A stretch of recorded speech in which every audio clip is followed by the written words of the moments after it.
Welcome into No Punt Intended, presented by Club Fantasy. I am your host, Joe Zollo. Week 1 officially done. Thankfully, now we at least have some feel of how teams are going to play this NFL season. Not really. At least we have some blueprint. We are going to talk all about Week 2. We have 3 up, 3 down, making its reappearance on today's show. And then, of course, our upside downsides. And we're going to go through our Thrive props because we absolutely killed last week on our Thrive props. And Ryan is going to own up to his stream of the week woes, which, in all honesty, he was throwing just rocks in the pond and trying to hit a frog. Like, you're not going to do much in week 1 with stream of the weeks. But stay tuned. We have an awesome show planned for you for the next hour. Let's go.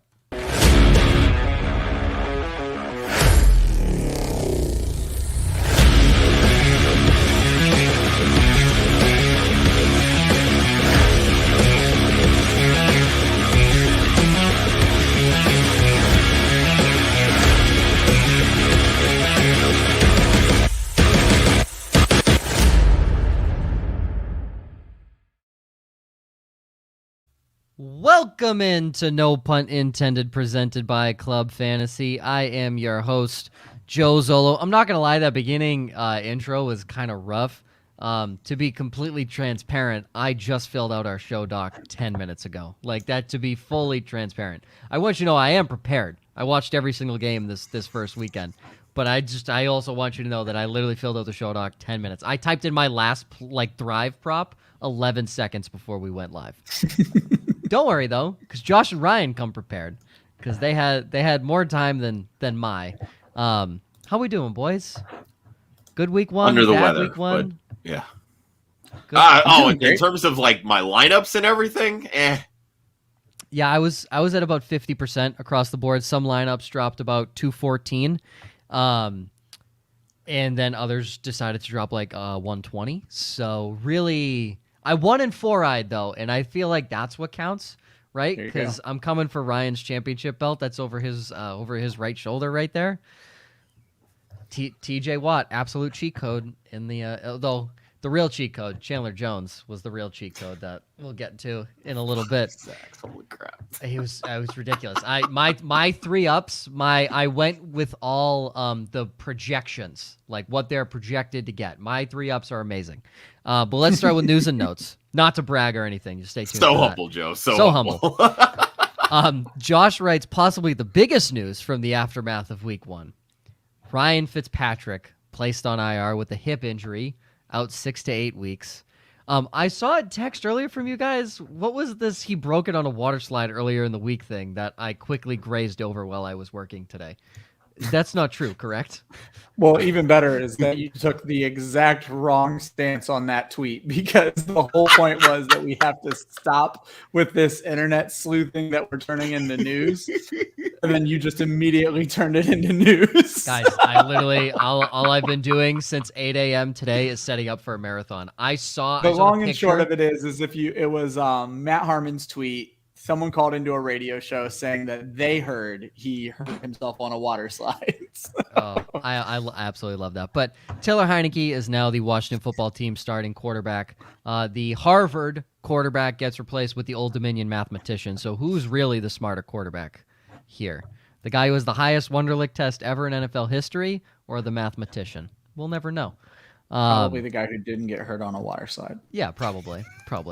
Hey, we don't know. Taylor Heineke might have a pass. Raheem Mostert, shocker, on IR. Ooh, who could have seen that coming? Placed on the IR with a knee issue. He is out for the season. He has said that he is out for the season. There was reports that said 8 weeks.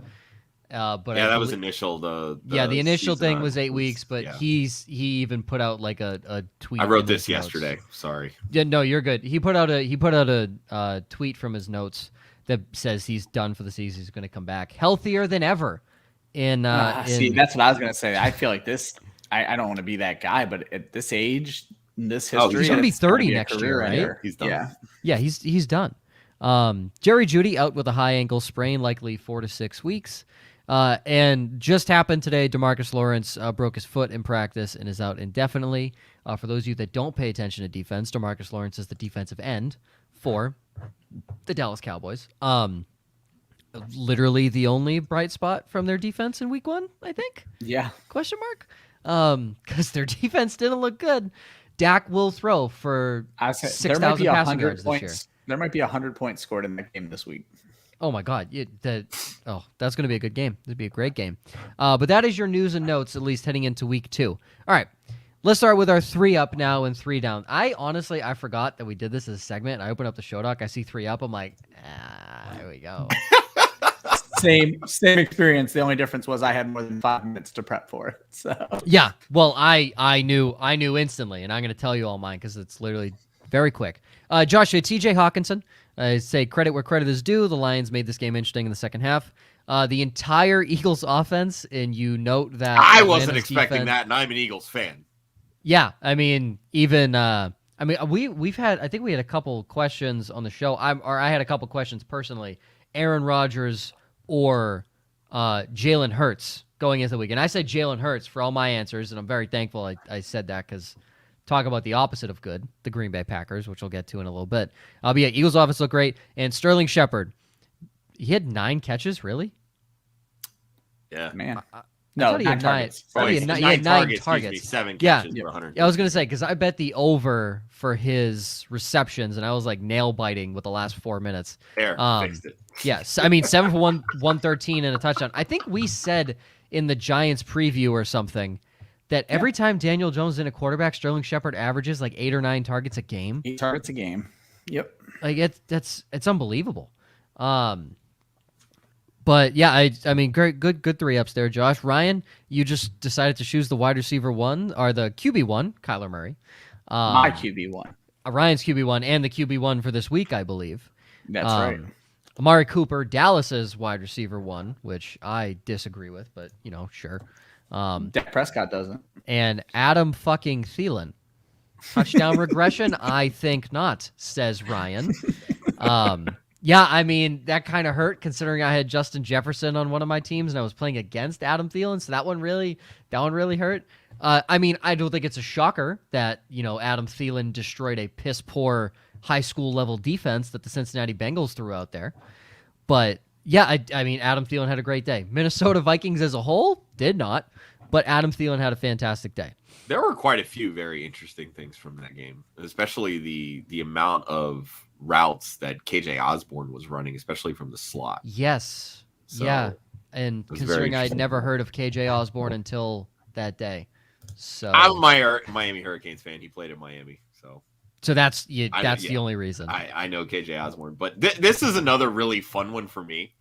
There were 29 plays in the NFL, not counting Monday night. This is per sharpfootballstats.com.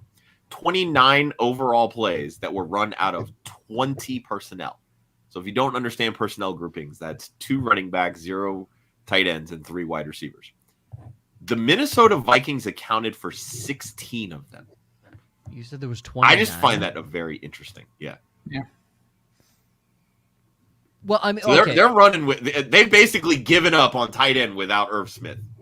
That's what I read out of that stat line. So to be fair, Chris Herndon just joined the team.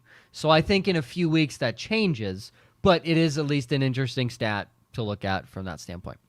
My 3 ups: Jameis Winston, he's on pace for 85 touchdowns. Chandler Jones on pace for 85 sacks.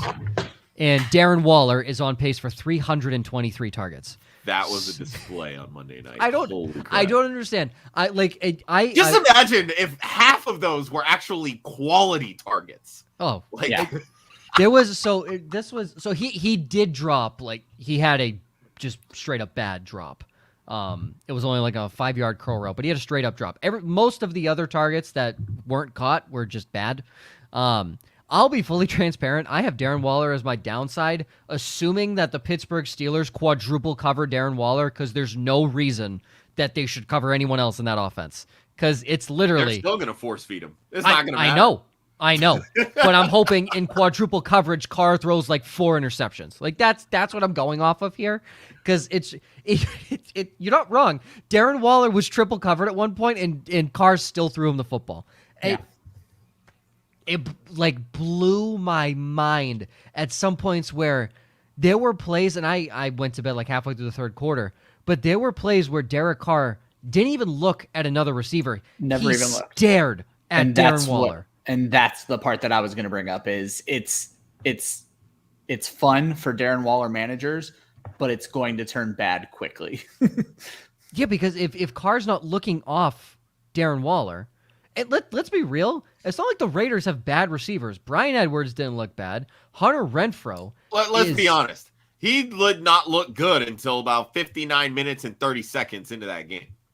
Yeah, but he was non-existent. He could not separate at all the entire game. Yeah, but Henry Ruggs is garbage. So, all right, fine. Fine. This. You know what? The true wide receiver one in Vegas, Hunter Renfrow, for real. Like, let's be honest here. He's the best route Target runner. monster. Target monster. And what the fuck is Zay Jones? Why? It's so Touchdown stupid. vulture. Hardest worker in the building. Come on now. Right. So stupid. Zay Jones and Nathan Peterman on the same damn team. 2 horrible Buffalo Bills that John Gruden thinks are the greatest things to ever play the game. Okay, 3 down. You both have the Green Bay Packers. I'm just going to get that out of the way. You both have the Green Bay Packers. You said abysmal performance, and Ryan just said obviously. So like it was just obvious. Josh, you have Mike Gesicki. Yeah, I honestly, watching the game, I didn't think of it in the time because I watched every Patriot snap. I didn't even think like, oh damn, Mike Gesicki. Devontae Parker had a decent game, but yeah, now that you say that, Mike Gesicki did nothing. Wasn't even on the field for 40% of the snaps. That is the true like shocker for me when I was going back through and looking at stats. This was Durham Smythe like across the board. And it's almost like Tua is still dump off city. Yeah. So interesting. But yeah, no, it's a good point. Brandon Ayuk, what the hell? I forgot I started Deebo Samuel down today. Who? He basically gave him straight up Dante Pettis treatment. Who did? Kyle Shanahan basically said that why am I going to keep trotting out, and I'm paraphrasing here, why am I going to keep trotting out Brandon Ayuk when the guy behind him is better? Who's the guy straight behind up him? giving him Dante Pettis treatment. Yeah. I'm blown away because they were all talking last year that Ayuk was their number 1 wide receiver going into this draft, ahead of CeeDee Lamb, ahead of Jefferson, ahead of Judy and Ruggs and all of them. Yeah, that was stupid. And now he's not good enough to beat out Trent fucking Sherfield. Like, hey, really? Hey, if you bet Trent Sherfield first touchdown to score for the San Francisco 49ers this season, you'd be rich. Yeah. So I've heard a lot through the grapevine on this one. It sounds like Ayuk is not willing to play through an injury, and Shanahan apparently doesn't accept that. Like, he wants people to play through injuries. He thinks it's maturity issues. Like, he's flat out in the doghouse, and this is how it started with Pettis. So, dang. So me avoiding Brandon Ayuk in every draft and drafting Deebo Samuel late looks really fucking good right now. Yeah, definitely. Yeah, I forgot, and I guess he's not on the up list, but I guess honorable mention Deebo Samuel, who absolutely... He had the highest target share of any wide receiver this week. Yeah, he across the NFL. Smoked the Lions. Ryan, you have the Packers. James Robinson. I want to address it. It's not James Robinson. It's Urban Meyer. I want to address that in the room right now. I'm going to be very negative on James Robinson today. Nothing about it is about James Robinson. It is Urban Meyer and that offense. God, it's terrible. And Mark Andrews. As far as I know, he had 3 catches for 20 yards or something. Yeah. Yep. Yeah. And a big drop in overtime, if I'm not mistaken. Yeah. Pedestrian numbers. Yeah, I have Urban Meyer, and the thing I say is go fuck yourself. That's what I say underneath it. The fact that go coach at USC, right? Just get him out of here, dude. Listen. When I was sitting there in the first quarter, right, and I said I had the Texans +3. I said bet them on blurred lines. Clearly it paid off very well, but it just blew my mind. I saw it was like in the first quarter. Carlos Hyde was in for an entire drive. And what did I say when they signed Carlos Hyde? Urban Meyer is looking to run it back. Carlos fucking Hyde had more everything than James Robinson, and it pissed me off. The Cleveland Browns, you had 6 months to prepare for this team. 6 damn months to prepare for this team. Okay? I had Tyreek Hill as my downside because I'm like, oh, they had 6 months to prepare for him. They're going to run high-low like the Patriots and the Buccaneers do. They're going to double team him. They're going to triple team him. No, they put John Johnson, a safety, one-on-one with Tyreek Hill, and Tyreek Hill catches a 75-yard touchdown pass. I was going to say, as a football team, they played well for 2 to 2.5 quarters, and then everything just fell apart. But how Cleveland was that implosion right there? Chubb fumbles, right? And the Chiefs go down to score. Yeah. They can't play defense because they're idiots. The punter fucking fumbles on the 15-yard line, and then Baker, as they're driving down the field to potentially go ahead and win the game, he throws an interception. How Cleveland is that? It really doesn't inspire confidence in Baker. No, not in the slightest. And I had Matt Nagy. Justin Fields can do 3-step drops and throw 2 yards as well. So why is Andy Dalton in the game? It makes no sense. It's not like they were running a hard offense. I saw Andy Dalton do 3 and 5-step drops and throw the ball almost immediately. I don't know why Justin Fields can't do that. His average depth target was just abysmal. I was going through and I was actually looking at like Darnell Mooney's stats, like looking at his ADOT from last year was over almost 12 yards average depth of target. Just last week, 7.1. He is their deep guy, and they're not even going downfield. It baffles me because the Rams 2 50-yard touchdown bombs. And it's you gotta play keep up. You gotta play catch up. Play. Yeah, on the second damn play. Oh, absolutely awful. And again, I mean, a guy who wasn't mentioned on the ups. Matt Stafford looks pretty comfy in LA right now. So, thank God he deserves to finally have a good team around him. Because he's been good his whole career in Detroit. It's kind of sucked. All right, so before we get into our downside here, Zach asking a trade question at PPR League. Chris Carson and Devonta Smith for Zeke and Aguilar. So you're basically trading Carson for Zeke and Smith for Nelson Aguilar. I guess let's just start. I'll just straight up, Josh, which side do you like? You can break it down if you want, but which side do you like here? I think you're getting better value on the Carson and Smith side. I still think Zeke is the best piece here. Yep. I was going to say, I can't. Smith isn't a big enough upgrade over Aguilar for me to drop Zeke yet. And I understand there's risk in that, but I'll keep Zeke. And I will say, Aguilar looked pretty good for the Patriots in week 1. Mac was looking his way. Here's a big thing. Aguilar didn't have a drop, and he scored a touchdown. That's a pretty, and he was very clearly the wide receiver 1 in that offense. Like he's the X. He's the guy that is going to be their number 1 wide receiver. I would stick on the Aguilar Zeke train. It's 1 week. And it's Zeke definitely tempting for me as an Eagles fan. Sure. Smith looked really good, but again, it's just very hard for me to judge that because it's Atlanta, and Atlanta is hot garbage. They play San Francisco this week. That will, to me, be a bigger test on what they're able to do from an offensive perspective. And again, like Chris Carson, Penny's already hurt. Carson's the guy. As long as Carson stays healthy, which has been suspect. But so, and just to bring up Atlanta's defense, Tampa Bay is favored by 12.5 points this week. Mm-hmm. That's an ungodly spread. I would bet Tampa Bay on the spread, like no doubt.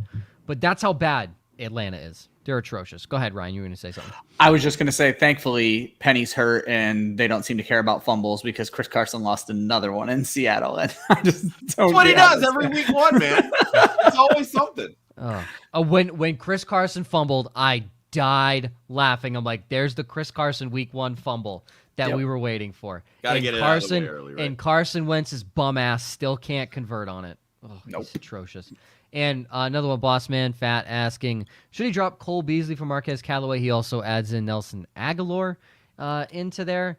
I mean, not Marquez Callaway. I think he's bait at this point. Yeah, I'm not all in on that right now. I understand, he had to go up against Jair Alexander, but I'm not all in on their wide receivers. I'm not all in on that offense. We'll get to that a little bit later. I think I'd rather have Beasley or Aguilar over Callaway. Yeah, I think it's between Beasley and Aguilar. Yeah, in a standard, I would go Aguilar. Well, yeah, more target volume towards Beasley, but I think you'll see more efficiency from Aguilar, which pains me to say because he has the worst hands of the three.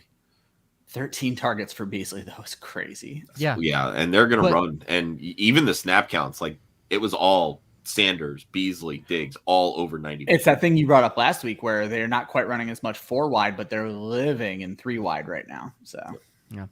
Zach said he picked the Zeke side of the trade. So, Zach, congratulations. You're a smart human. And we appreciate you. We appreciate you listening and joining in. We glad you enjoy the work. All right. Upsides. Josh. Well, everyone was 3-1 last week except for one guy who shall not be named at the bottom of the screen named Ryan, who went 1-3. So, technically, we were all 3-1 except Ryan's 3-1 as well. Mine are just the wrong. Yeah, Ryan's in the wrong direction.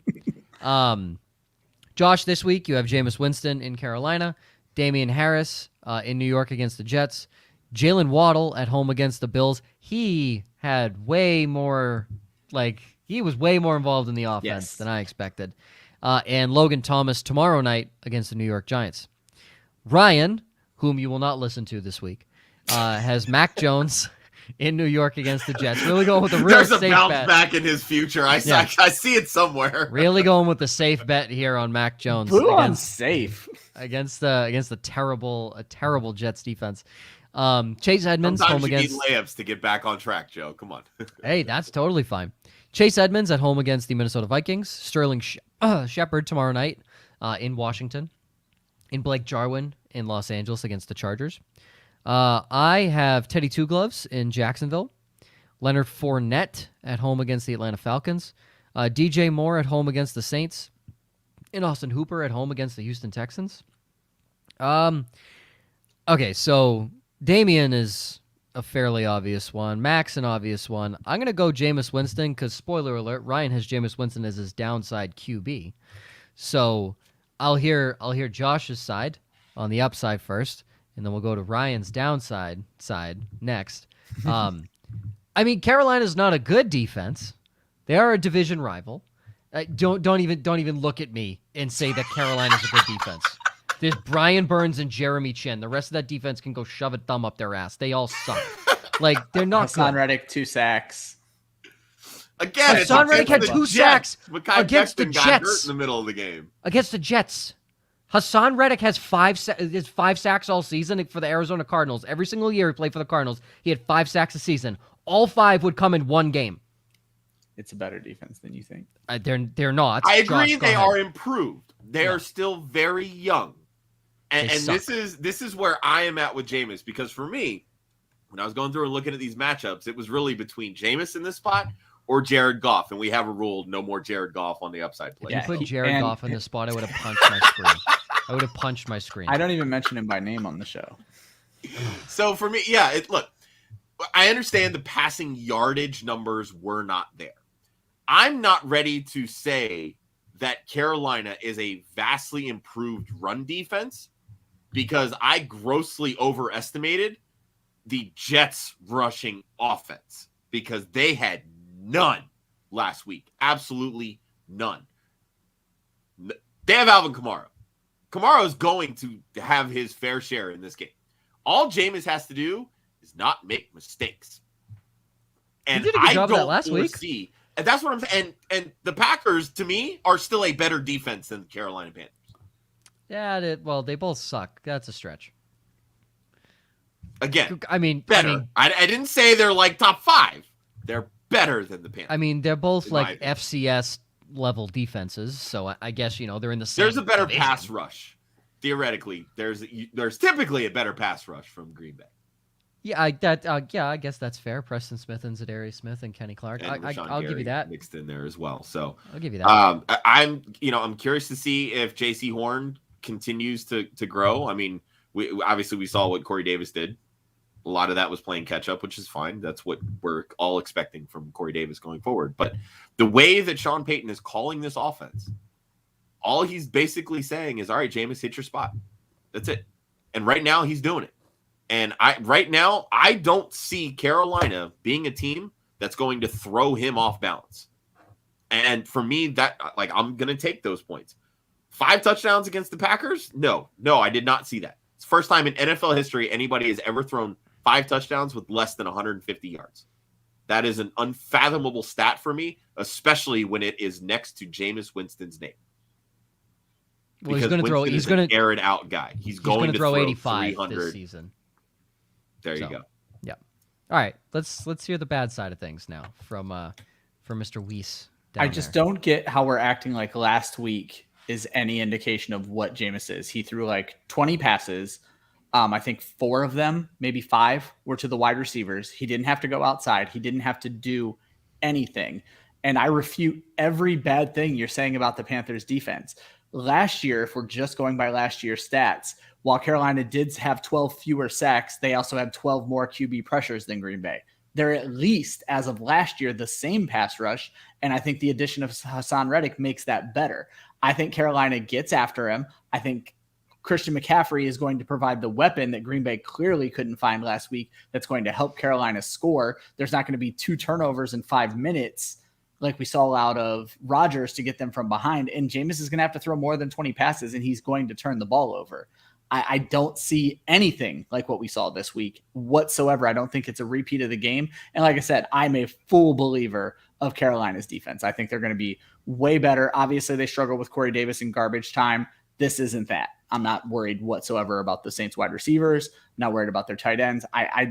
Kamara's the only one you have to worry about, and Carolina has their own Kamara. I just don't buy it whatsoever. I don't think 20 past Jameis Winston is not what we're going to see every week. I agree. I'm not saying he's only going to throw 20 passes. But if you're saying, he's going to turn the ball over twice, this dude threw 30 freaking interceptions in a season and was still a top 5 quarterback. So but it's not like a couple turnovers does not matter to me at this point. But in the weeks where he turned the ball over heavily, he wasn't a top 10 or top 12 quarterback that week.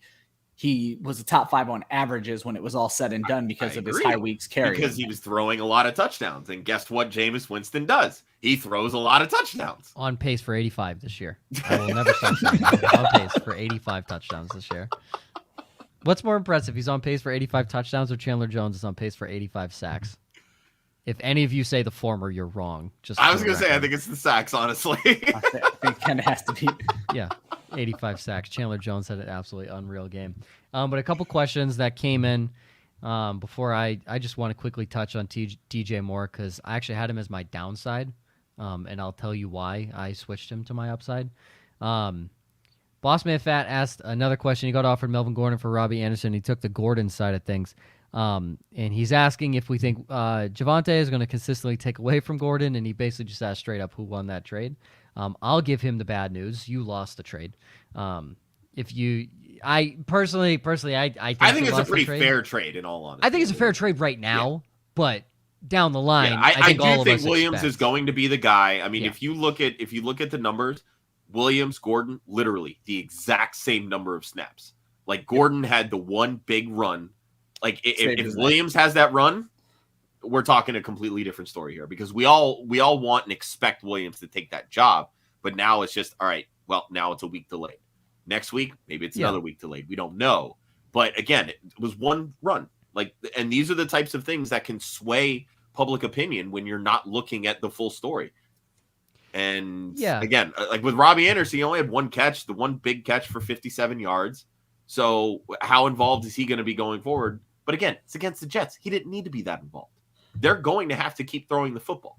He is right now their number one guy. So, well, and that's the big thing I was going to say is the one thing is Robbie Anderson is replaceable from your waiver wire as a wide receiver 3. If Gordon could at the very least give you RB2 numbers, maybe RB3 numbers, he's a lot less replaceable on the waiver wire. So while it's not an immediate win on the trade, it might not be a flat out loss either, depending on how you work the waivers later. Agreed. Yeah. And he even said that he thinks Terrence Marshall and McCaffrey take away from Robbie Anderson. And that is a very fair assessment. And he's saying he had a goose egg at halftime. Again, my only thing is that I think Melvin Gordon literally becomes irrelevant in that offense, and I don't see it. I don't think they're just going to give up on him. They're not going to run. Yeah, no. Devontae into the Unless ground. he gets hurt, that's the only Well, way yeah. that I see him being irrelevant. Because again, snap counts. Ryan, you wrote about him for how many years with the Ballers? You know they matter. And right now they're a literal 50-50 split. And that tells That's what me they were doing with Gordon and Lindsey too. I was just going to say a 50-50 split in week 1 tells me they're trying to keep both guys fresh. That's we talked about that. This all started when we had John Helmkamp, and John made the joke about Javonte Williams going there because they use their running backs interchangeably. It's not thunder and lightning. It's thunder and thunder, basically. They're going to use them the same exact way. And Josh said it great. Maybe Javonte breaks the touchdown next week, but Gordon could easily do it the following week. I just don't see his work going away. Damn, I'm glad I shit on your trade and you still subscribe. I appreciate you, man. I appreciate you. That's why we do the analysis, Joe. Get the fuck out of here. They come for the real stuff. They come for the real stuff. That's right. The real answers. So I'll touch on DJ Moore. I had DJ Moore as a downside originally, just because Marshawn Lattimore. I am not the biggest Marshawn Lattimore believer in the world, but then for some reason I just went back and just curious to see how DJ Moore has played against the Saints, because I thought I remembered I thought I remembered he had a good game here and there, and I went back. There's only one game where he's not startable, and he has scored 4 total touchdowns against the Saints, and he has 10 touchdowns in his entire career. And Lattimore's out with a thumb injury right now. So what? I said Lattimore is out with a thumb injury. Yeah. Oh, fantastic! Didn't even know. Literally injured his thumb that day, the day before, signed a 5-year, almost $100 million extension, and now he's out indefinitely. You heard it on signing. Yeah. God, About the worst case of carpal tunnel you can ever get. Don't you hate when you grip the Pilot G2O just a little too tight when signing the contract? Don't you hate it? But yeah, all right, well, that helps my DJ Moore being an upside even more. But even if Lattimore was in the lineup, DJ Moore we know how much DJ Moore sucks at getting in the end zone. 40% of his scores in his career have come against this team. So. And they're all from 40, 50 yards out too. Yeah. Yes, they are all they're all pretty long. I will say all 4 did come in New Orleans, but I don't think that I don't play into that too much. I love these questions coming in, because it means we don't have to go through our show doc, and it makes it more intriguing for the fans. Exactly. Boss man is crying over Demarcus Lawrence. Yeah, we heard about that, and that's basically the only good player on Dallas's defense right now. Yeah, that's rough. Yeah, so it sucks for them. I think you're going to see Parsons start rushing more, because that's freakish speed that he has. They need it. Yeah. Yeah, but he's very fast. Will asking, start DJ Moore or DJ Chark? I think you already answered that one, Joe. Former. Yeah. Actually, I was surprised. DJ Chark actually didn't have a terrible game. Garbage time makeup, though. but garbage time makeup. Well, they're doing that every week, though. This might be Blake Bortles era Jacksonville here. So yeah, no, sure. Austin Eckler was not an RB starting running back, Chris. Okay, I already talked about the Browns being absolutely terrible. Okay, I talked about how they had 6 months to prepare for Tyreek Hill, and they decided John Johnson, a safety. This is why you downgrade, but don't completely fade, Joe. Oh no, I didn't say sit Tyreek Hill, for the record, because you have to start Tyreek Hill, because we talk about it, boom or bust. You have to play him. Yep. I said sit Austin Eckler straight up, and I was correct on that, so I'm going to take the victory lap there. Carrington, I hope I said that right, Hobbs, didn't win the Fab War on Elijah Mitchell, thank God. So you grabbed Jeff Wilson for nothing and put him in the IR. Once everyone's back, he's asking who's the lead guy. Carrington? Nobody, because it's the 49ers offense. Yeah, but I will say I think Jeff Wilson ends up in goal line duty, thus becomes the most valuable back of the bunch. Yeah, and that's what he showed the last couple of years. They put him in these short yardage situations, and he comes away with 8 carries for 2 touchdowns. Precisely. It's unreal. I think in four-eyed, we only have $100 of fab, I believe, in that division. Yes. Someone spent 55%, so $55 of their fab on Elijah Mitchell. I'm like, I'll have you beat on that one, Joe. In my Scott Fishbowl division, one of my division mates literally dropped all $100. Yeah, I've heard that from some Scott Fishbowl. I don't understand. Did we not learn? Here's from the thing. Dearness Johnson? Here's the thing. We know how valuable the starting running back in San Francisco can be. But is he going to fucking start? Again, that is a question mark. I get it. But what if he does? That's the literal question. What if he does? Because if he does, you couldn't have spent enough to get him, even if you want him for $100. And that's the game that you play when it comes to fab and the waiver wires. I understand they did it last week. I don't see them leaning on one guy like that. I don't see it being Detroit every week. I dug into the stories hard on San Francisco because I was a big Eyuk guy, but I heard Mitchell made the team because he was better suited for special teams than Trey Sermon. When I say made the team, I mean made the active on Sunday.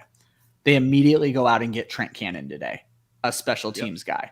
That tells me you're now going to use Sermon and Mitchell as running backs, and it's going to be interesting. But I advised my people who follow me, and Carrington was one of them. 33% was the most I was willing to go on Mitchell. If you could land him at 33, great. If you couldn't, let somebody else overspend. So. Some dude spent $55% of his fab on Elijah Mitchell. I spent 5% of my fab on Sterling Shepard.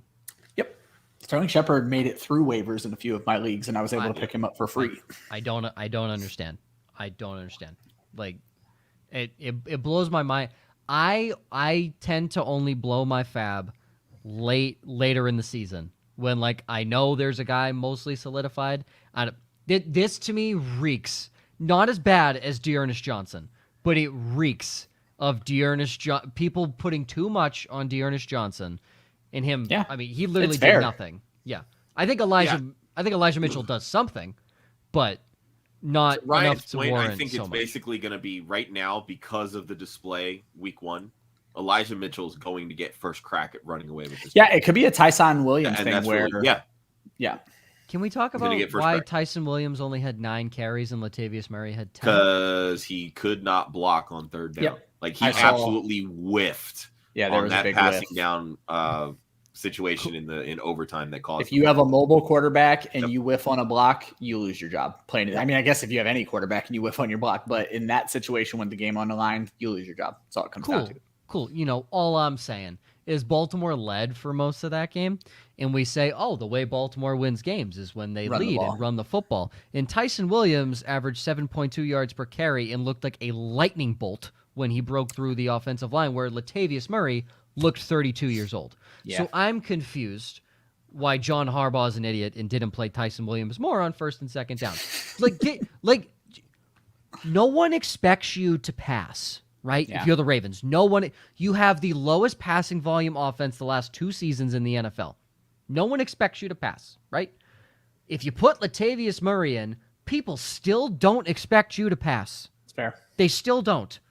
So it blows my mind. Okay. Hans, Jerry Jeudy was dropped in his 12-team league. Would you use top waivers to pick him up? He dropped Tevin Coleman. I would do that. Tevin Coleman for Jerry Jeudy if you have the depth.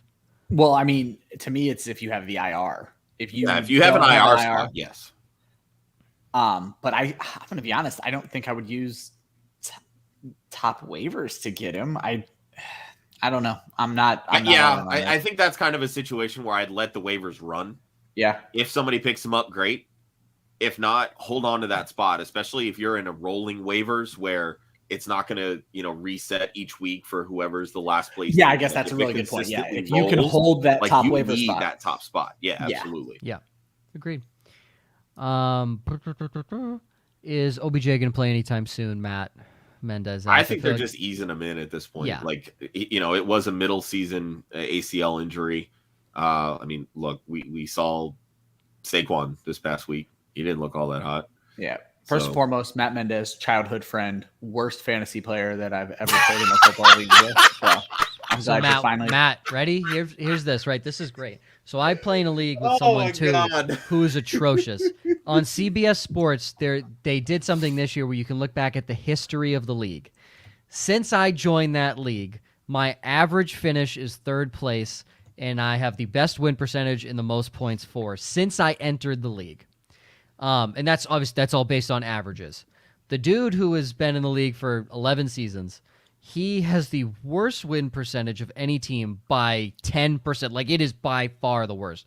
The lowest average points for, the most points against, which kind of sucks for him. Yeah, points against. But Matt, whatever your instinct is, do the exact opposite, right? I just read a book, The Savannah Bananas, one of their owners, Jesse Cole, wrote, and it says, whatever you think is normal, do the opposite. So whatever you think is right, do the opposite, because it'd probably work out in your favor. Yeah, just to go back to his actual question, covered the Browns for Football Guys during the offseason, preseason. OBJ never participated in any full practice. So while he is more healthy than he used to be, he's not ready for a game yet. Just putting it bluntly, I don't think you see him in September. I think first game in October, you'll finally see him play. Boss man, should he trade Montgomery for Najee Harris or another underperforming running back, or stay keep? So, yeah, you're going to keep David Montgomery. I was going to say, you don't want my answer to that because I am anti-Najee. So. Yeah, you've been anti-Najee since the summer. I would. So. Yep. I was never anti-Najee. I was anti-Steelers offensive My line. apologies. I love Najee. Let me be very clear. I am against that offense that running offense for fantasy. And we very much saw how piss poor the Steelers offensive line is. And let's be straight, Buffalo's defense is good. They don't really have like a stud to clog the middle. Tremaine Edmonds is a great linebacker, but they don't have like a stud that's going to like plug the middle and really take any gaps away. Yeah. Najee Harris is a giant human being, and even he couldn't withstand the awful Steelers offensive line. The people that were taking Najee Harris early, more power to you. You really messed up. Because the one Steelers' thing that offensive line is that so is bad. Encouraging for me, though, with Najee, he played 100% of the snaps. Yep. Yeah. 100%. Sure. Yeah. He's totally. not coming off the field. Yeah, So, and that's great. Yeah. You're not going to have rid of some David plus Montgomery. matchups where teams don't have a pass rush and that offensive line, it's not going to matter. But you're going to see it thing this you're week. seeing is that this offense only operates within the first 10 yards. They cannot push the ball down the field. Big Ben just does not have the arm strength right now. Watching Big Ben play, I was embarrassed for him. He looks like a fat old man trying to play a young man's sport, and it's ugly. Yeah. In his first two carries. And I say that as a fat old man. So yeah. Ryan knows from personal experience. Yeah. In his first two carries, David Montgomery outscored Najee Harris, and Najee Harris played in the entire game. In two carries, David Montgomery outscored Najee Harris, who played 100% of the snaps. Yeah, it's one of those situations where, for me, Monty is ahead of Najee. I'm all about if you want to try to like go buy Najee, but you don't give undersell. You don't give up Monty. You do not give up Monty. It blows my mind that David Montgomery was lasting as long as he did in fantasy drafts. Ryan, I got him in the 7th. Like, how is that possible? Like, I don't understand that. We're not going to get to the show doc today, and it's great. I absolutely love that. Chris again going at it with the Eckler thing. I did not say bench Austin Eckler for Mike Davis because Mike Davis is garbage, and so is the Atlanta Falcons offense. And he said Eckler outscored Zeke, Najee, Henry, Gibson, and Aaron Jones. That's true. You would never have Austin Eckler and any of those guys on the same team. Maybe Aaron Jones, maybe Antonio Gibson, but you can start two running backs as far as I'm concerned. And one of them you would bench would have been Austin Eckler. So again, in all my leagues I benched Eckler. I made out like a bandit and scored more points. I said if you have the capital and you have the people to bench Austin Eckler, please bench Austin Eckler because he's not going to be a good running back this week. His one touchdown from a yard out saved him. He didn't have a single target, and he had 50 rushing yards. I think you've hit the nail on the head about Austin Eckler in general is the running backs, a position group that you would expect to be targeted 8 to 11 times a game were targeted once, and it was Justin Jackson. It's not what you expect. It's obviously a new offensive coordinator. I'm worried about, did we put too much faith in Eckler's value? I'm not. If I'm not not mistaken, the that. first game last year, he also have any had targets. 0 targets. Yeah. And everybody people was were freaking out then, and he was just fine. But this is a new regime. I understand that. Yeah. And again, did they not talk all off season that Mike Williams was going to be the X and play just like Michael Thomas? And look how they targeted him. Yeah. They played the matchup. And it's going to be a week-to-week thing. I'm not worried about Eckler from a passing perspective. Well, no, okay, but you're saying things I don't want to hear. With my pass-catching running backs, I don't want it to be a week-to-week thing. I want 6 to 8 targets a week if I'm relying on a guy for passing volume. He'll get it this week because Probably. Mike Williams is going to get blanketed. I mean, they With Dallas, what? I was going to say Trayvon Diggs absolutely shut down Mike Evans. Go at Jordan Lewis in the slot because that's where Keenan Allen is. Keenan Allen's going to go for 14 catches this week. Yep. Keenan Allen could play against Deion Sanders and still get open, so that doesn't change my mind on anything. I would start Keenan Allen against Deion Sanders in his prime. Like I would do that because he's that good of a I'll route start runner. Keenan Allen every week except if he has a sprained ankle and tells me to start him, and then I will not start. Then you Keenan will not Allen. start him. Question from my brother. Just for the future, proper English is commas, not 4 ors. I like all the orders. Robbie Anderson, or Corey Davis, or Kareem Hunt, or J.D. McKissick, or Tyson Williams in the flex. And I'll even say Bossman Fat chimed in. He says Corey Davis, Kareem Hunt, or Robbie, and he would go Corey Davis. Davis is playing the Patriots. He's going to go up against J.C. Jackson. I don't foresee there being enough garbage time to the point where Corey Davis does what he did against Carolina. And more importantly, Joe, as a part of my lessons of why Corey Davis is my downside this week is Bill Belichick takes away your best weapon. There is no other weapon. There is no weapon. It's Corey Davis. There is no other weapon. Well, the best weapon I'm was on board Kareem Hunt this week. I would like, also go yeah, very Kareem much Hunt on against the board. Texans. I like that too. I was going to say their best weapon is Mekhi Becton, and Bill Belichick had a hit put out on him last week. So, Oh my God. they've already- Did you guys see the tweet from Justin Freeman from Football Guys where he pointed out that in Dan Campbell's first game, Raheem Mostert left without a kneecap? Oh my God. that's okay. That's kind of funny. Savage. That's kind of funny. Savage. Kind of funny. Is it terrible? Yes. Is it hilarious? Also, yes. Like it can be both things. That's funny. That's great. It won the internet for me. Oh, that's amazing. Okay, can we say that Clap Nuts also wins the internet for the for the Faith name? wouldn't even say his name on Saturday, Joe. Clap We needed nuts. you. What? Seriously? Yeah. Oh, For all I her don't care what your name is. conservativeness. I don't care what your name is, as long as it's not offensive. I will Yeah. say it. Clap Nuts. That's a great name. And I don't know what the profile picture is, but it looks amazing. He's saying, does he drop Russell Gage for Jalen Reagor, KJ Hamler, Tim Patrick, or Devontae Parker? Well, our pick 'em up this week is Tim Patrick. Yeah, I would definitely take Tim Patrick over Russell Gage. Yeah, I would take Tim Patrick over. Parker over Gage. I And would. Patrick over Gage. And Yeah, I Reagor would- over Gage. Reagor is still on the fence for me, but I would. I would go Patrick Parker and Jalen Reagor. Yeah, Reagor burnt me pretty bad last year. I'll probably stay away from him for most of this year. Yeah, but I mean, and I think I said it in the Broncos preview because I had Tim Patrick as my sleeper. Yes, you did. If a single Broncos wide receiver goes down, Tim Patrick is startable in most leagues. He is startable. He's shown he can play. And another guy that it blows my mind no one signs him or trades for him as their wide receiver too. Zack Pascal. Why has no team went and got Zack Pascal when he clearly excels at the game of football? Yep. It blows my mind. And And he took all the slot snaps from Paris Campbell. Yep. because he's better than I'd Paris say Campbell. Paris Well, they Campbell moved is- Campbell outside, Did. which I found less than appetizing. But also, I don't. Again, we don't know how Devontae Parker shakes out when Will Fuller comes back in Week 3. But No, he comes back this week. no, Yep. he is in a 2-game suspension. No, one game. Only one game. Fuck me, I thought it was 2. Okay. Stay away from Devontae Parker until we know how that offense shakes out. Because again, still check down city for Tua Tagovailoa. If the first read isn't there, that sucks. Tua's probably just gonna take a sack or try and run. it's very scary, that Dolphins offense. Matt, he said, Ryan, you weren't lying.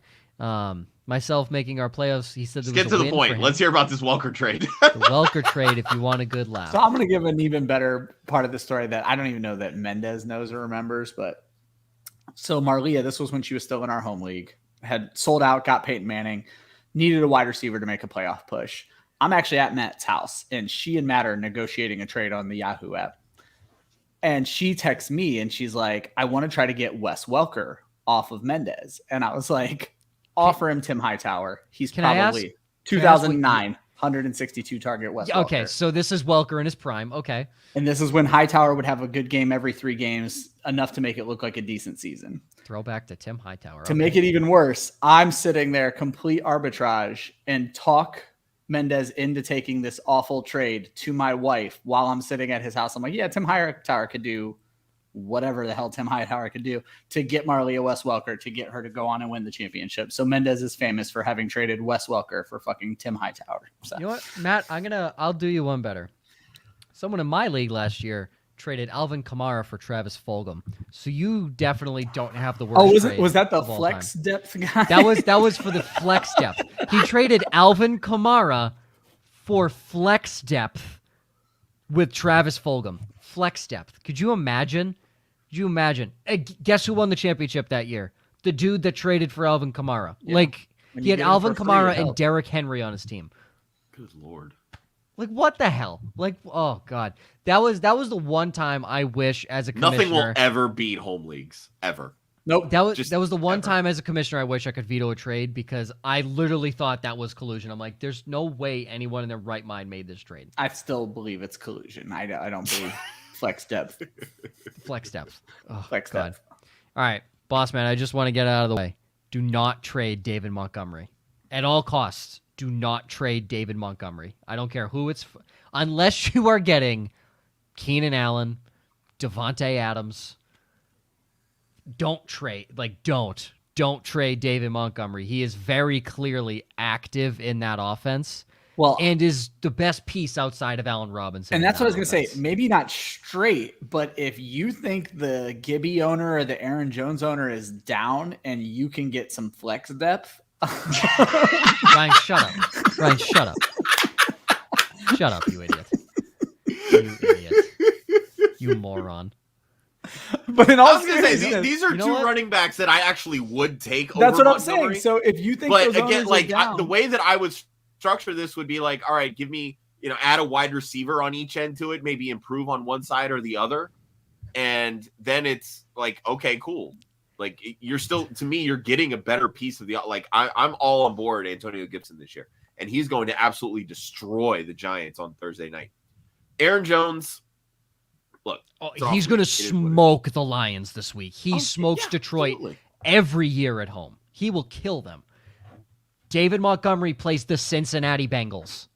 Please, just hold on to him. If you have David Montgomery in your leagues, hold on to him unless someone is literally offering you the farm for David Montgomery. Yeah, please. Like Aaron Jones and flex depth. Yeah. Aaron Jones. Well, here's the thing. If someone's offering you Trent Sherfield for David Montgomery, I feel like that's a no-brainer. Yeah. Right? Because clearly Trent Sherfield is better than Brandon Ayuk. So that right there, that's a no-brainer. Also, if they're offering you like James O'Shaughnessy from the Jaguars for tight end depth, I feel like that's But like in all a really seriousness, good trade. like what if the Gibby owner or the Jones manager has Mike Evans, a guy who they might be down on, and you could get Evans and another RB1 for Monty? You make that trade. That's what I'm getting at. So. He has Devontae Adams. No, you're fine. He has Devontae. You got to start 3 wide receivers. He has Devontae Adams. He's fine. Wasn't fine last week. Totally fine. Yeah, that's okay. That's okay. It's 1 week. 1 week. Yeah, Ryan put in the private chat, good time to plug, starts at different day. Yeah, we do starts at different day every Saturday. I, again, will not be attending because I am working a marathon from 4:30 in the morning until So apparently I'm hosting the show then because Faith can't make it either on Faith's out Saturday. Oh, guys. We'll have all a great time, Well, Josh. you know what? You should probably just wait till week 3. There's no need to tune in if Josh is hosting a show. No, we do starts. We starts at different day. It'll be me, Ryan, and Kira. So all about it. We do starts at different day every Saturday 11 a.m. Eastern time, 10 p.m. Central. We do it every Saturday, so you can get our opinion as well. We literally don't come with the show doc. Our show sheet is about a page and a half of injuries that I read off and make fun of. If necessary. I'm not making fun of injuries. I'm just like, oh, Raheem Mostert on IR. What do you would have thought? Things like that. But we do that every single Saturday. So you can not only get ours, but we bring on a guest every single week as well, so you can get their opinions as well. Before we get to the rest of some of these questions, I'm just going to fly through downside stream of the week, Thrive props, just so we can get that out of the way. Josh is 3-1 last week on downside. He has Big Ben this week, home against the Raiders. Saquon in Washington tomorrow night. Mike Williams against the Dallas Cowboys with their giant blanket of a secondary. And Mark Andrews at home against Kansas City on Monday Night Football. Correct? No, Sunday Night Football. Monday night is the Packers-Lions. Yep. Ryan, you were 500 last week, 2-2. You have Jameis Winston in Carolina. You have James Robinson in Cleveland. Is it James Robinson at home against... Denver. My bad. At home against Denver. Okay. Yeah. I wanted to change it, but I wasn't sure if it was if you meant David Johnson, I got Phillip Houston Lindsay, and Jacksonville confused because they played each other. No, I meant James Robinson in Denver. James Robinson at home against Denver. Yeah. Corey Davis at home against the Patriots, and Gerald Everett at home against the Titans. I was 1-2-1 last week. Who was my tie? Who didn't play? Evan Ingram was out. Evan Ingram did not play. Thank you. Yeah. He's also been ruled out for Thursday night this week as well. Fun times. Good times. My downsides, I have Lamar Jackson against Kansas City. Baltimore still hasn't figured out that team. They still haven't figured out the Chiefs. Elijah Mitchell at Philadelphia out of spite. Calvin Ridley in Tampa Bay. He had 3 catches in the first drive, and then apparently Atlanta forgot that they had the best receiver in the NFL on their team because Calvin Ridley was non-existent. Yeah. And then Darren Waller against Pittsburgh. If you tuned in late, all I said was, if Pittsburgh doesn't realize that Darren Waller is going to be targeted 19 times a game, and they don't triple cover him, then you know what? I deserve egg on my face for Darren Waller as my downside because Pittsburgh has the defensive. Don't worry, personnel. I'll have Maggie prepared for next Wednesday. Listen, Baltimore does not have the defensive personnel to deal with Darren Waller. The Steelers do, so they have the personnel to double cover him and still be okay in other areas. Yeah. So if they don't. Fuck me, I guess, because I thought that the Browns were going to high-low in double cover Tyreek Hill, and apparently they said, nah, Joe, we're going to put him one-on-one with a safety. That's what we said. Oh, God, the coaching in the NFL sucks. It sucks. It is so bad. I don't get it. If one team does something good, why doesn't every team copy it? It makes no sense. They used to be that way. They used to call it the copycat league, and now they just don't. Everybody wants to be different and wrong. Ego-driven league. Yep. Yeah. Oh, God, so stupid. All right. Ryan, your stream of the week, not good last week. Missed quarterback, missed tight end, hit on defense. All in all, if you watch my videos, I gave you 15 picks, only 4 were right. But on this show, we're just focusing on the top guys. Quarterback was mediocre. Tight end was a big old goose egg train wreck. But I was right about Carolina, and I'm going to be right about him again this week. But anyway. You know what's interesting is all of last year, Ryan actually was hot and cold at every position except defense. Where he lit the number world on fire. Number 6 Fantasy Pros ranker on team defense this week out of 200 people. Yeah, so Ryan does a pretty good job. There's one thing I'm great at. It's the thing people hate most about fantasy football. Yeah, it's defense. This week he has Teddy Two Gloves in Jacksonville as his stream of the week quarterback. At tight end, Jared Cook in Dallas. I was actually thinking about putting Jared Cook as my upside tight end because of how piss poor I'm saying you had Teddy Two Gloves as your upside quarterback. So. Yeah, I didn't even look at your stream of the week before I even put that in there. And your defensive special teams, you have the New York Giants tomorrow night in Washington against the football team. My kicker of the week, Matt Gay in Indianapolis. I didn't realize how big of a leg he had, and he's pretty accurate too. So I like Matt Gay in Indianapolis again. I mean, the Rams didn't have a great season last year, but he damn near saved their season because they were having kicker problems all year long until they brought him in. So yeah, and he has a boot on him as well. Talk about boots. AJ Cole for the Raiders. Holy shit, he can punt. Like, dude was in the back of his own end zone and punted to the opposing 30-yard line. Like, unreal. He was arguably the best player for the Raiders up until Baltimore shit their pants in that game. All right, thriving on props. So our Thrive props Thursday night. Well, if you listened to us last week, you might have won some money because we were all 1-0 in our picks. Josh, you got Saquon under 62.5 rushing yards for reference. Austin Eckler had 57 last week, I believe. And that is for 100 points. So you're even money right there. Ryan, you have Sterling Shepard over 51.5 receiving yards. I second that. You are even money there as well. And I am going Logan Thomas over a half receiving touchdown. So he basically just has to catch a touchdown. It is favored on the under, so you are getting more points if this hits at 115. I don't know. I feel like New York's defense Washington can at least get in the red zone, and their big red zone target is Logan Thomas. I was saying we're back to last year's Washington offense, which is McLaurin and Thomas all day long. So yep. So I'm gonna go Logan Thomas there. And I literally, if you tune in late, I just typed into the show doc 10 minutes before the show began. So I haven't even looked at any lines this week for blurred lines. All you need to know was 2 for 3 last week. Indianapolis, you're dead to me. I'm never betting on you the rest of the season. You suck. Well, I took that out of this show sheet because we're supposed to be doing little 5-minute videos of your blurred lines. But we do have a blurred lines article if you want some betting lines. Yes. It just dropped 2 hours before the show started. So yeah, I'm very aware of what we're supposed to be doing. I'm aware. I want you to know I'm aware, and it's just not happening. I want you to know that I actively know that I'm not doing these things, and I just don't have the time. You just don't care. So I promise you, after next week, I should be clear because we don't have any big events that I have to deal with. So we should be in the clear. I will put out a tweet from the Club Fantasy handle. I'll put out a tweet from my own handle letting you know my picks of the week so we can at least get it out there. But I legitimately haven't had any time to look at Pro Football Focus's like win probabilities and cover probabilities. Haven't had a second to look at that. So I don't even know who the underdog is. But we were 2-3 last week. Really good start to the season. If you followed us picks, you made money. So hopefully you did. Because they were all minus 110. I think Houston was even money, actually, at +3 if you bet it. So you won good money last week. There are so many questions, and I love it. Let's run them down. Okay, let's start with Martin Victorious. Josh Allen against Miami. Dak against the Chargers. This is a very good question.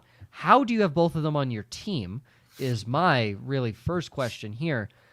I would go Dak. I mean, also Dak. Yeah, they're very clearly going to throw in that offense. Josh? God, it's so hard for me to recommend sitting Josh Allen, but I think I would lean Dak. It's just, they're going to throw 50 times. Yep. And let's be real here. Buffalo is also going to throw a lot because they don't have a run game. Yeah. But Buffalo has a decent defense.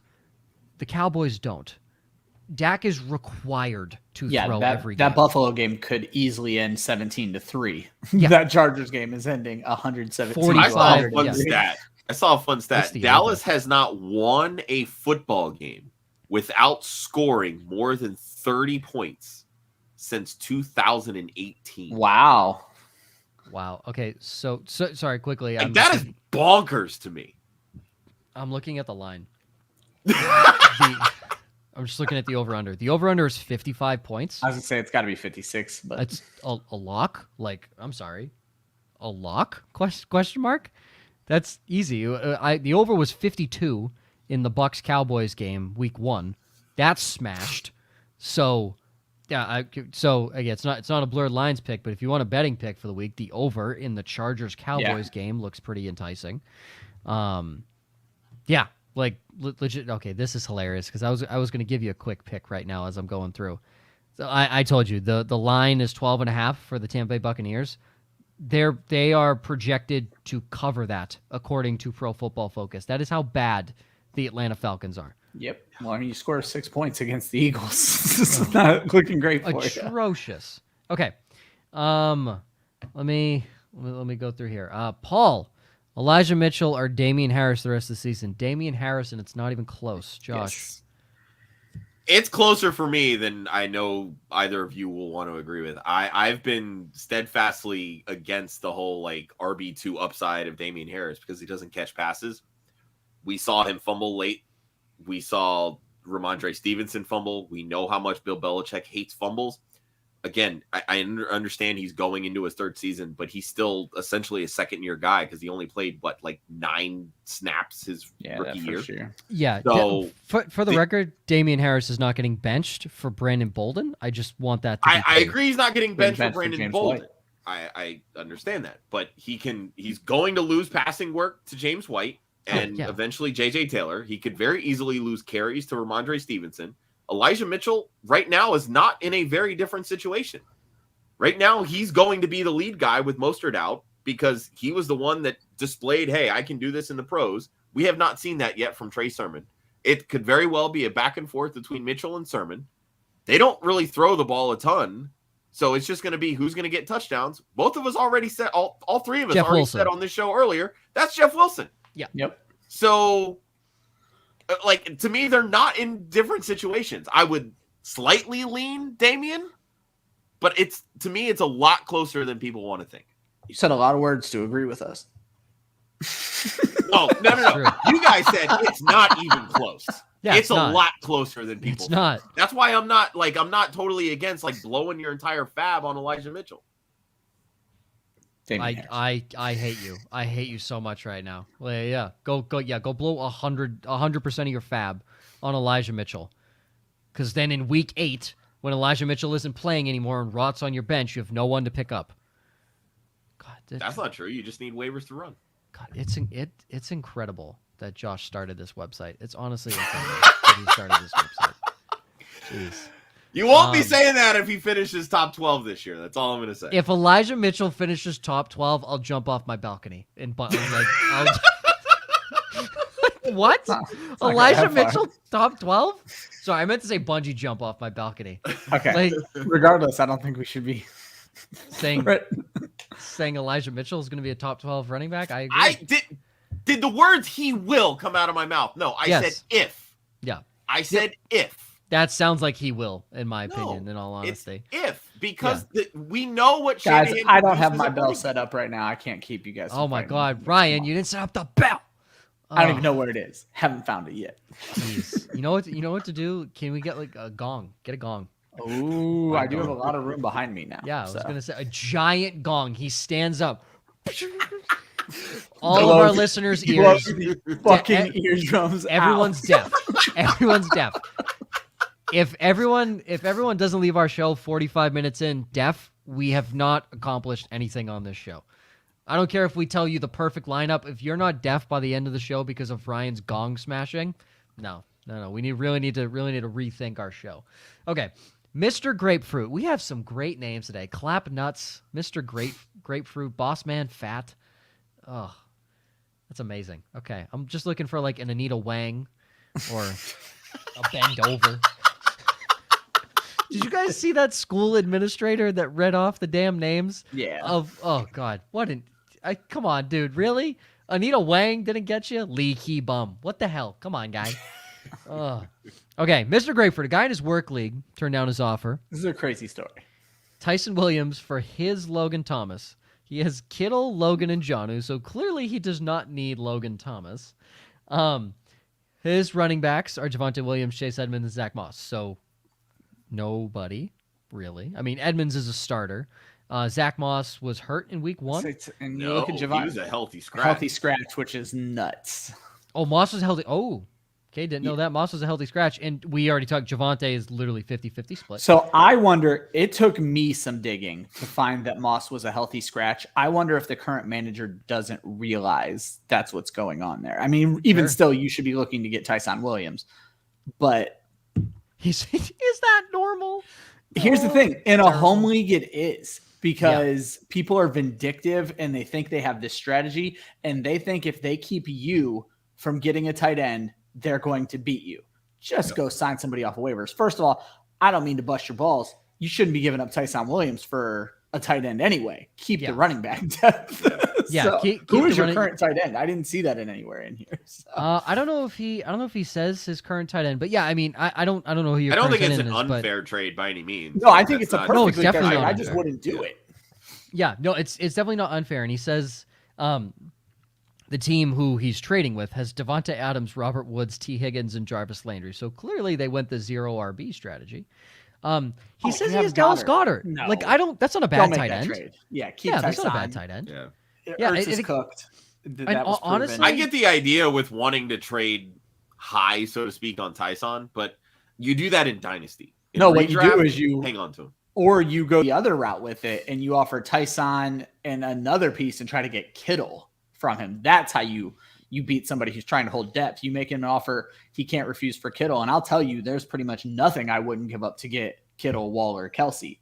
So Kittle wasn't great this week. He may be willing to part with Kittle. So if you could throw Tyson and another player in there to maybe go after Kittle, that might be the move. He's typing. He's thinking about it. But yeah, he basically says thanks for the advice. He's just trying to send the lifeboat to a guy by a fair trade. And let's be for real. It is a fair trade.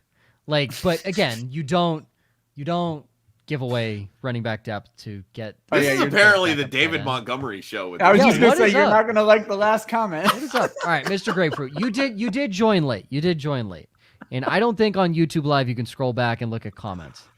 But Boss Man Fat has been asking a lot of David Montgomery questions. Now, Boss Man Fat, I think you can answer for him in the chat. Don't trade David Montgomery. Oh, guys, I know you got him like later. Like, he's probably not one of the top guys on your roster. Okay, is CMC? Oh, make that and trade Zeke. immediately. Monty for yeah, Kittle. make that trade. Okay, yeah, you can make that trade. If you can get Kittle for Monty. Yeah, I was gonna say you're like me, where you draft 3 running backs, and early. that's why you do it, because RB needy teams are desperate in weeks 2 and 3. Yep. So yeah, if you're Especially like the me, fact that you won the Elijah Mitchell sweepstakes. So it's an Oh, there you go. auction. He said it's an auction league. It's an auction draft, by the way. Okay. Yeah, I mean, at that point, I mean, if Zeke sucks, Christian McCaffrey's going to score 20 more points than Zeke would have probably added on that week. Like, Yeah, CMC is both your RB1 and your and your RB2. RB2. Yep. It could be your QB1. He's also your wide receiver 1, in all honesty. The dude had, 99 rushing yards and 91 receiving yards? Yes, Carrington, keep David Montgomery. Love you, buddy. Love it. You keep David Montgomery unless you have Christian McCaffrey and Ezekiel Elliott and can trade Montgomery away for George Kittle. Then that's the only thing. Yeah, you know what? I'm glad that everyone has learned to keep David Montgomery today. I'm just glad. Except Mr. Grapefruit, you're okay. You have a pass. yes, you have given. send that immediately. We've given you the pass. Everyone else, just look at this comment right here. Yeah, LOL. Keep Montgomery, guys. Laughing face. Trade. You know what? You can do that trade too. Trade David Montgomery for Young Wei Koo. I think honestly, this is keep amazing. in mind, somebody in this room drafted Young Wei Koo over David Montgomery. Yeah, well, okay, that was for charity. Josh did it for charity. Elixirs is doing it for the giggles, and I Yes. think that's what. That's I what we think- do this show for. So. Yeah, exactly. Oh, yeah, literally. You know what, Grapefruit? I'm glad because I really have to carry the show sometimes with Josh over here. Ryan does a good job, but Josh really, it's tough to kind of carry him through the show each and every week. No, this is great. No, you know what? I'm happy. We've gained 2 subscribers tonight. Everyone's learned that David Montgomery is a top tier running back in the NFL. It's been a good night. Paul, you could be super clear. Trade David Montgomery ideally for tight end depth. Yes. Yeah, for flex depth. For flex depth. If you've learned anything in this show, it's trade the best running back on your roster for Travis Fulgham. Just imagine Travis Fulgham, trade Alvin Kamara, and Christian McCaffrey for that guy. That's what I want you to imagine. This is a great show. We've talked about David Montgomery for like 20 minutes today. This is amazing. The David Montgomery show. And we got through everything we needed to We as did. well. I'm gonna We have got to change through the everything. thumbnail now. The David Montgomery David hour. Montgomery. Yeah. Don't trade David Montgomery. That's the thumbnail this week. Unless you're Mr. Grapefruit. Don't trade David Montgomery unless you're Mr. Grapefruit. Okay. That's everything, ladies and I gentlemen. would just like to point out really quick, Joe. Go ahead. Officially, Just do we hit do it? 200 subscribers. Oh, I don't have let's- the wheel LFG. dialed up, so I Next will. LFG. You know what? We can do it Saturday. Yeah, We'll let's do it Saturday. I'm what's not the there. different We're doing it Wednesday. I'm not there on Saturday. We're doing it Wednesday. So we're I'm doing not it there. Saturday. We're doing get the Ryan. Jesus Christ. I hate you. Let's trade God. Joe for David Montgomery. You know what? That's probably I think that's really trading for flex depth right there. There you go. Like that's really trading for flex depth right there. Josh, do we have a David Montgomery jersey? It's got to be the David I Montgomery do jersey. actually. Yes. I do. It's the No, Montgomery You jersey. know what? We gotta go That's the Wednesday. one we're It's the giving Montgomery away. jersey. We gotta go Wednesday. We're gonna- and we're Go giving with away David Montgomery this We're- week. I do have a put- David Montgomery. Put jersey all to give away. 200 subscribers in the wheel, and we spin the wheel for the subscribers, and it doesn't matter. It's the David Just Montgomery so everybody jersey. knows, whenever we hit a milestone, we give away stuff that Josh spent his hard-earned money on. And so subscribers, as long as you're not private on YouTube, you will be entered into a drawing to win David Montgomery next week. We'll get a hold of you with details if you win. Yeah, so it's signed David Montgomery Chicago Bears jersey. And once we hit 250, We'll do it's another even giveaway. more. I think we do Yeah. we do another jersey, may do 2 jerseys at that point. But yeah, basically Now, every you're 50 really trying to give away my No shit, ain't shit. you? Josh, you got a billion fucking things in your closet.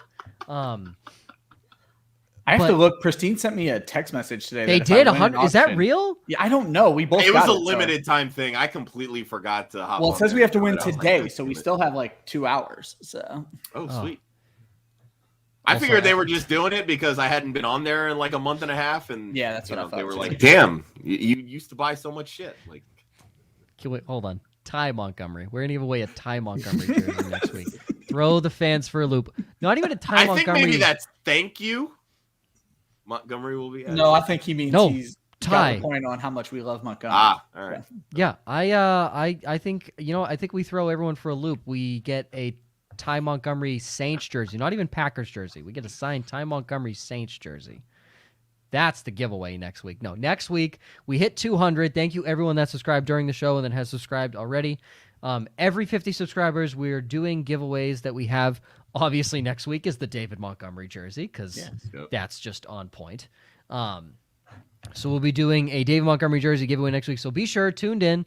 If you missed the show, it obviously runs back on YouTube. We have the podcast as well that comes out every Thursday morning. It's the same exact show you're listening to now, but you can listen to it on the go as well if you're working or anything. And if you miss it as well, we'll still be sure to send you a message and say, hey, you won. Congratulations, all that stuff. So good luck to everyone next week. Tune in, same time, same place, 7 p.m. Eastern, 6 p.m. Central. So no pun intended. We will do the jersey giveaway at the end of the show. Okay. Matt has subbed. He wants the jersey.